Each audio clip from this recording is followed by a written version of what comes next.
At a Senate Armed Services Committee confirmation hearing on July 22nd, Senator Tuberville questions Lieutenant General Dagvin Anderson, the nominee to be Commander of Africa Command.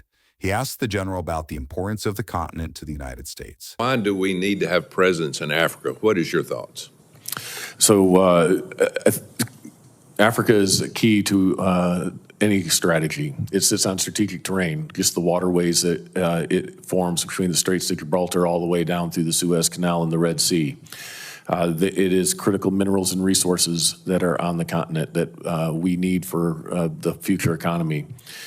Both China and Russia see their strategies going through the continent, and they are going to engage there. And so we can cede that ground or we can compete in that ground. And I think we have a very powerful tool to compete with. As Admiral Bradley mentioned, nobody brings more credibility to the counterterrorism fight than the U.S.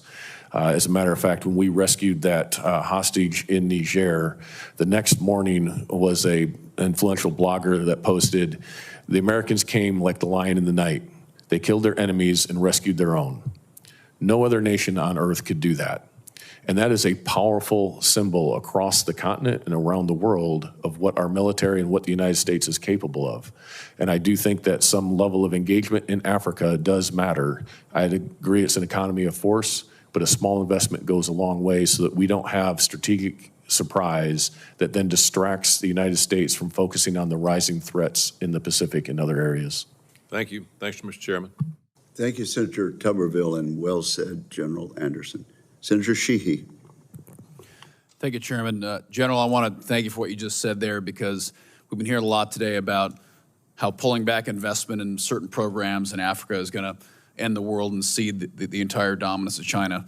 The reality is what you just said is what the real power projection is. When we can display to the world that we are going to protect our interests and our people ruthlessly, no matter what, that is what the real power projection of the U.S. military is about. The soft stuff is absolutely important. Being able to project economic power and stability is important, but nothing will ever supersede what you just said. So thanks for saying that. For more Congress clips, stay right here, and thanks for watching.